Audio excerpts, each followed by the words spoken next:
Hello and welcome to the India news destroyer. This is Chetan और royal Challengers Bengaluru पर FIR दर्ज हो गई है और एफआईआर में आरोप लगाया गया है कि विक्ट्री परेड के समय आपराधिक लापरवाही बरती गई है। बहुत ही बड़ी ये न्यूज़ है क्योंकि 11 मासूमों की जान चली गई है, वो भी किसकी गलती से? एक ट्रॉफी विनिंग इवेंट के चलते, जिसका मैनेजमेंट करने वाले लोग ही उसको मैनेज नहीं कर पाए। क्योंकि हम एफआईआर के बारे में देखते हैं तो आरसीबी, इवेंट मैनेजमेंट कंपनी और कर्नाटक क्रिकेट संघ की प्रशासनिक समिति पर भारतीय न्याय संहिता की धारा 105, 115, 118 और 125 जैसी धाराओं के तहत केस दर्ज किया गया है। मतलब इस भगदड़ की घटना को न्याय के कटघरे में लाना ही चाहिए, क्योंकि जिन लोगों की जान गई है, क्या हम उन लोगों की जान वापस ला सकते हैं? क्या उनके परिवारों को जो सदमा लगा है, क्या वो उससे उबर पाएंगे? हालांकि गवर्नमेंट ने मुआवजे का ऐलान किया है, लेकिन क्या इस तरह के मुआवजे लोगों की जिंदगी को वापस ला सकते हैं? क्योंकि हर बार ही ऐसा होता है, जहां भी भगदड़ होती है, जहां भी ये घटना होती है, उस पर जांच की जाती है, मुआवजे का ऐलान किया जाता है और बात खत्म। लेकिन सवाल ये कि कब तक ऐसा चलेगा? क्या भारत के लोगों की जान की कोई कीमत नहीं है?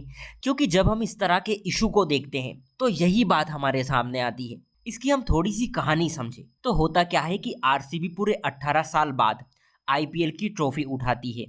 ट्रॉफी को सेलिब्रेट करने के लिए इवेंट रखा जाता है। फिर कर्नाटक की सरकार खिलाड़ियों को सम्मानित करती है और इवेंट के टाइम भगदड़ मच जाती है, जिससे 11 लोग और बहुत सारे लोग घायल हो जाते हैं। लेकिन आखिर ये घटना घटी कैसे आखिर ये जीत की खुशी मातम में बदल गई? देखिए, इसके 4 रीजन हैं जो मुझे सीधे सीधे दिखाई देते हैं। और पहला है कि आरसीबी की सोशल मीडिया पोस्ट, जिसमें यह कहा गया था कि आरसीबी की विक्ट्री परेड निकाली जाएगी और फिर स्टेडियम में जश्न मनाया जाएगा। लेकिन बाद में फिर ये बात निकल कर आती है कि सुरक्षा कारणों से कोई परेड नहीं निकलेगी। लेकिन इससे क्या हुआ? देखिए, जब इस तरह की मिसकम्युनिकेशन होती है तो लोगों में भ्रम की स्थिति बन जाती है और इसके अलावा लोग परेड देखने पहले से ही इकट्ठे हो चुके थे। दूसरा रीजन है आरसीबी की फ्री लिमिटेड पास स्कीम। शुरू में क्या हुआ था, इनको फ्री पास दिए गए थे, लेकिन भीड़ बढ़ने के चलते पास देना बंद कर दिए। अब इसके चलते गेट पर भीड़ उमड़ पड़ी और लोग गेट तोड़कर अंदर घुस गए। पुलिस और गवर्नमेंट की प्लानिंग भी धरी की धरी रह गई। रिपोर्ट तो ये बोलती है कि बेंगलोर पुलिस ने सरकार से ये बोला था कि इस इवेंट को संडे को करवाया जा सकता है, क्योंकि रविवार को ट्रैफिक और सुरक्षा प्रबंधन बेहतर तरीके से किया जा सकता है। लेकिन इस चेतावनी के बाद भी दूसरे दिन इसे ऑर्गेनाइज करवा लिया गया। अब दिक्कत ये हो गई कि पुलिस पहले से ही क्राउड मैनेज कर रही थी, क्योंकि जिस रात आरसीबी जीती थी उसी समय से वो इन चीजों में लगी हुई थी।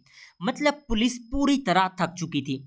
उनके पास प्लान बनाने और कोऑर्डिनेट करने का कोई टाइम नहीं बचा हुआ था। रिजल्ट ये निकल कर आया कि इवेंट में पुलिस की संख्या कम पड़ गई, बैरिकेड सही से नहीं लगाए गए और ये खतरनाक हादसा हमें देखने को मिला। इसके अलावा कुछ हद तक लोग भी जिम्मेदार हैं, क्योंकि चिन्नी स्वामी स्टेडियम की क्षमता 35,000 है, लेकिन वहां पर 2 से 3 लाख फैंस पहुंच गए। जबकि इतनी भीड़ हो सकती है, इसकी कल्पना भी नहीं की गई थी। मतलब जिम्मेदार लोग इस बात का अंदाजा लगाने में गलत साबित हुए कि इन्हें कितने लोगों को संभालना है। कुल मिलाकर देखें तो miscommunication, mismanagement, without better planning, fans की संख्या को कम करके आंकना, इन सभी ने मिलकर कलेक्टिवली भगदड़ का तूफान पैदा कर दिया और इतने मासूम लोगों की जान चली गई। देखना यह होगा कि इन सभी लोगों को न्याय कैसे मिलता है। अगर आप चैनल पर नए हैं तो सब्सक्राइब जरूर कर लेना। सो आज के लिए इतना ही। Take care and thank you.